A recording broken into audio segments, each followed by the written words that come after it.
But if you would turn in your Bibles to Acts chapter 7. Acts chapter 7, we're going to begin, and I hasten to add begin, a journey through Stephen's defence. Stephen's speech, I think it's entitled in our ESVs. But it is in a sense,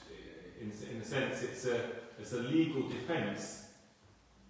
But it's a legal defence in which he not only defends himself against the allegations that have been made against him, but he very cleverly turns the tables on his accusers and makes them realise that it is them who are the blasphemers and not Stephen.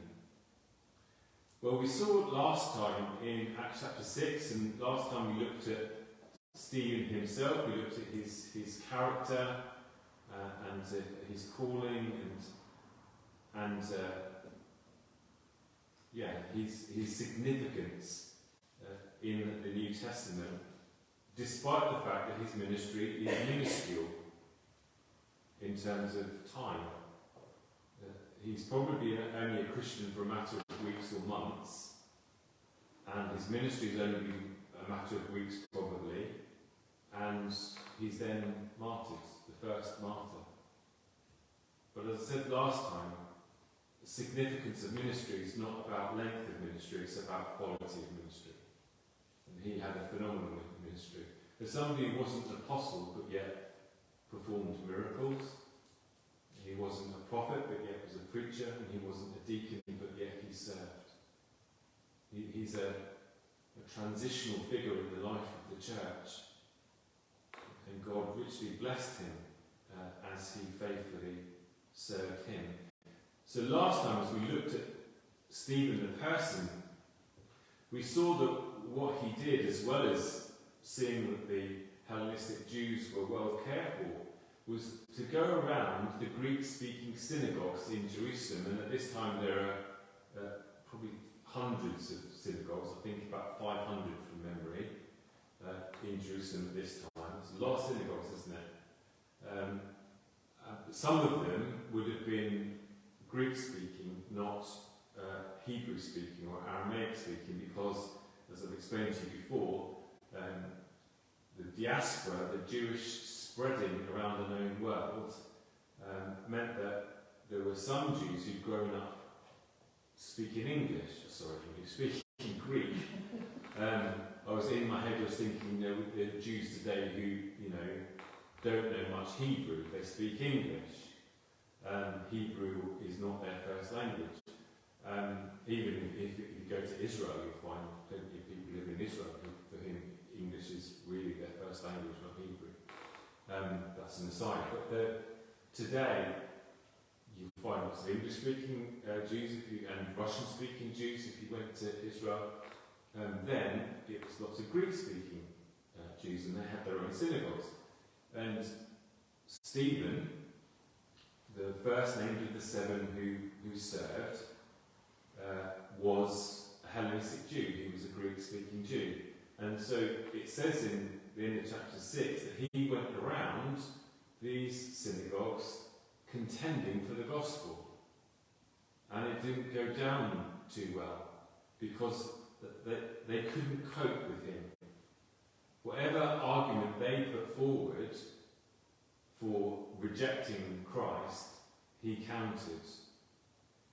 His apologia, his defence of Christ in the synagogues was such that, well, it did what it always does. Because what happens in any debate, it happens so often now, probably more than it's ever happened, you can have a back and forth with someone you disagree with, can't you? You can discuss ideas and ideologies and why you think something or believe something. You can make an argument, not argumentative, but have even a heated discussion without falling out. We used to be able to do that. Now, the moment somebody starts to feel they're losing the argument, what do? They go for you personally. It's called ad hominem argument. And this is what is essentially happening here. they run out of linguistic arguments and they do what always happens and go for the ad hominem and attack him. And just as today, so then, the people who disagree with him lie about him. Happens today, doesn't it? People's lives are destroyed by lies, and so they're trying to destroy him too. And they're using really the worst accusations possible for their time. Kind of maybe, certainly as a man, to be accused of paedophilia or something is bad as it gets, isn't it? For a man particularly. If you kind of think then, the equivalent of that is to be accused of blasphemy.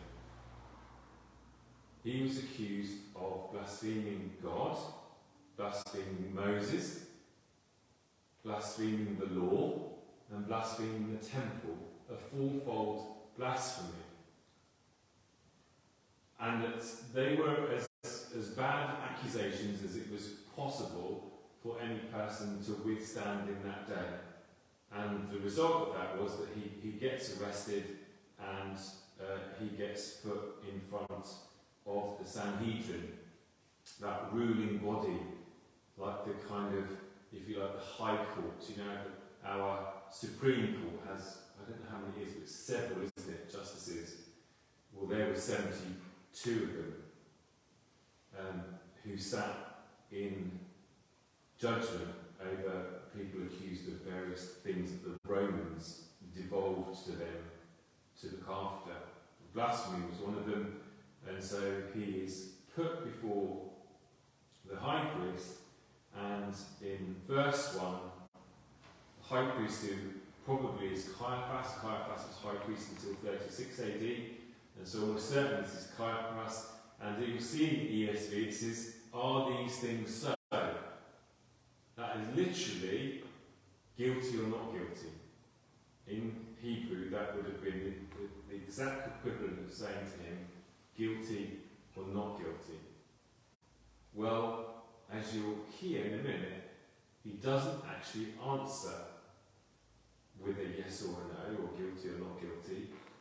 He launches straight into what's called here his speech, but really it's a defence of himself and, more importantly, of Christian faith, and indicting them and showing them where they've gone wrong. So we'll read from verses 1 to 16. The whole thing is obviously is through to verse 53. We're not going to read that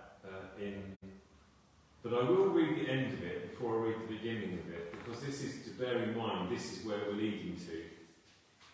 Verse 51, he says to them, "You stiff-necked people," this is saying to the leaders of Israel, "You stiff-necked people, uncircumcised in heart and ears, you always resist the Holy Spirit, as your fathers did, so do you.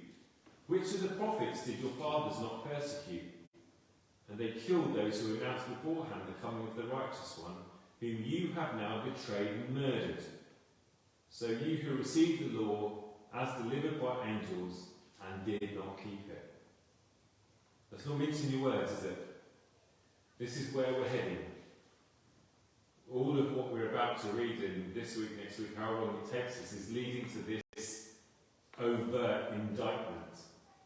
But as we'll see as we go through verses 1 to 50, we'll see that he alludes to this all the way through. He talks about, he's basically, he just goes to the Old Testament and he shows them that the Christ is the fulfillment of everything in the Old Testament, and that they, just like their forefathers, have rejected it. So that's where we're going. And the high priest said, "Are these things so?" And Stephen said, "Brothers and fathers, hear me. The God of glory appeared to our father Abraham when he was in Mesopotamia, before he lived in Haran, and said to him, 'Go out from your land and from your kindred and go into the land that I will show you.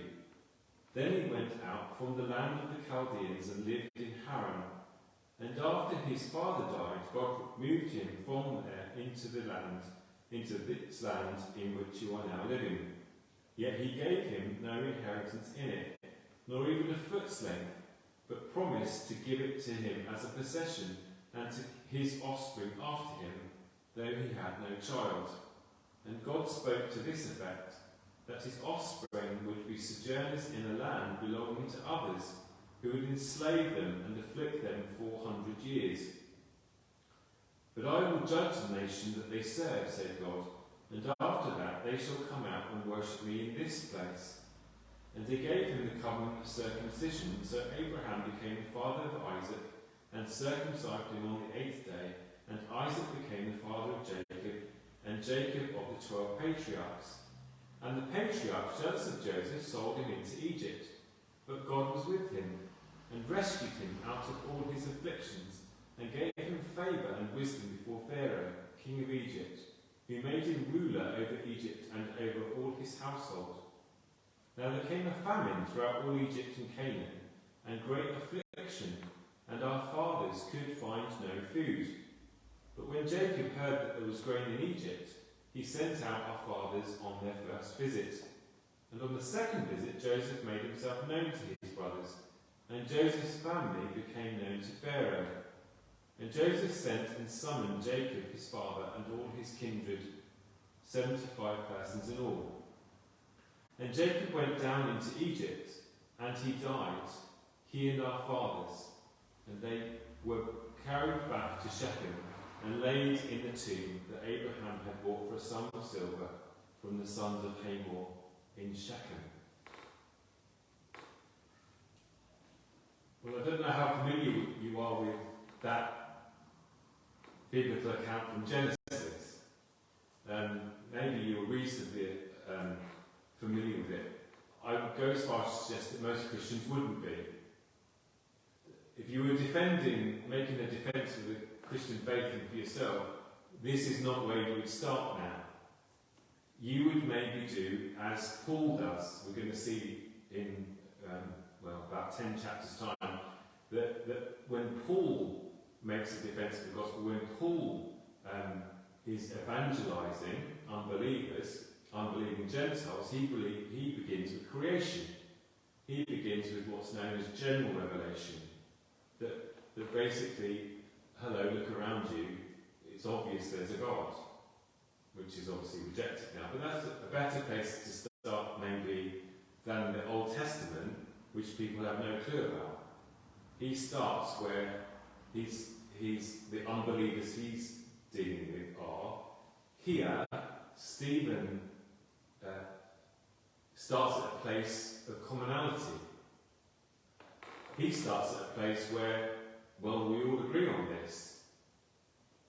This is his way of evangelising, starting where there's common ground with those he's seeking to evangelise. And in this case, he knows that they will know their Old Testament well. But also in doing that, he's also saying, I'm not guilty. In beginning the story let me back up a bit. First of all, he's respectful. It begins, and Stephen says, brothers and fathers, hear me. He's saying, I'm a Jew like you, and he's paying due deference to the fathers, the members of the Sanhedrin. He's being respectful. He's not being rude, he's being respectful. But then he begins by using the most important Hebrew term for God, the God of glory. You'll know that in the Old Testament, God is known as variously, saying God, but referred to in different ways. His different attributes are referred to differently. The God of healing, the God of forgiveness, the God of. If we had time to go through every name, Yahweh. Well, the collective for all of those is God of glory. God of glory sums up all that God is. And so by using that term, it's only used once in the Psalms, nowhere else. He's instantly saying to them, I believe in the same God as you do. I give him all the glory that he's due. That is saying, I'm not guilty. I believe in him just as you do. And then he immediately goes into the history of the Jewish people and begins with Abraham, the father of Israel. So he's saying, I believe in the same Bible that you do, the same scriptures that you do. I see Abraham as the father of our nation just as you do. Not guilty. And he now goes through what he does in these verses. Time's already going already. How does that happen? What he does in these verses, and I'll maybe outline it this week and go into a bit more detail next week, is he does, first of all, he outlines Abraham and his life, where he begins, where he moves to, and the fact that God never promises him anything. But he promises him, he never gives him a single foot of ground in the promised land. He promises that his descendants will live there, but he's never given anything.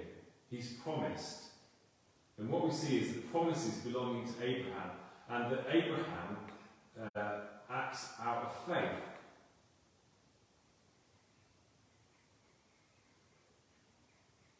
And then in his faith is counted to him, we see later as righteousness.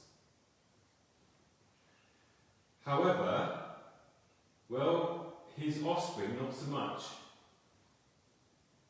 So whilst Abraham was faithful and his faith was counted as righteousness, he gave birth to Abraham gave birth to Isaac to Jacob, and then they had 12 patriarchs. And what did they do? What did Joseph's brothers do to him? Sold him into slavery, didn't they? Joseph was the anointed one. He was the one chosen to be the anointed son of Jacob, and his brothers were jealous. They sold him into slavery. They thought they got rid of him, but God rescued him, didn't he? Who does that sound like? Who else was rejected? Who else was sold? Who else was set free from the prison? Joseph is being put forward here as a type of Jesus, if you like.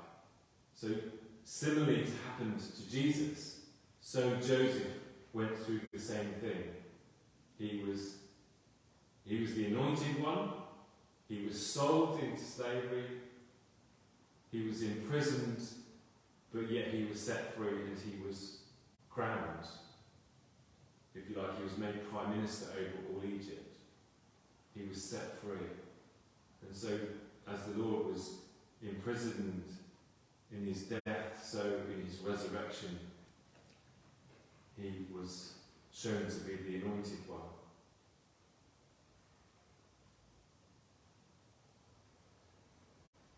So this is where we're going with this argument, is that Abraham acted by faith. He's the great father of our nation. I believe in him. I acknowledge him. But we also need to acknowledge, he's saying to them, that very quickly, the chosen 12, they went against God. They rejected God. They rejected God's anointed. And he's going to go on to say, that's what always happens. In the history of Israel, the leaders of the nation, they always reject the anointed one. So that's a kind of overview of where we're going with this. This is where we're going with his defence of himself as blaspheming against God, and then we'll see a similar pattern as a defence against Moses and against the law and against the temple. But next week we'll come back to it and we'll look at this in a little bit more detail. We can't go through every verse in great detail because then we'd have to go and delve into every single Old Testament passage that's here, and then it would literally take us weeks and weeks and weeks to get through this. So we will. I did want to kind of start it and not finish it today. So hence the slight overview of where we're going in each section, but in this one in particular. So we'll see, as we begin to see, that in his defence, he goes to a point of contact, somewhere they both understand and agree. The Old Testament, in this case largely Genesis, but also some Psalms. He shows that he accepts the father of the nation, Abraham. He calls God the God of glory. But he also begins to turn the tables with the mention of the patriarchs and where they went wrong. But yet that God's plan could not be thwarted. That the anointed one, in this case Joseph, his plans and purposes could not be thwarted. And so was the case with Jesus. So he's beginning to allude to where they've gone wrong. He's saying, see what happens? See what happens in the history of Israel? Well, when he does it 4 times, he kind of, by the end of it, he then calls them stiff-necked. It's quite an insult. Well, I hope that's helpful. It's just a beginning to see how, in this instance, evangelism was done, because this is what it is essentially.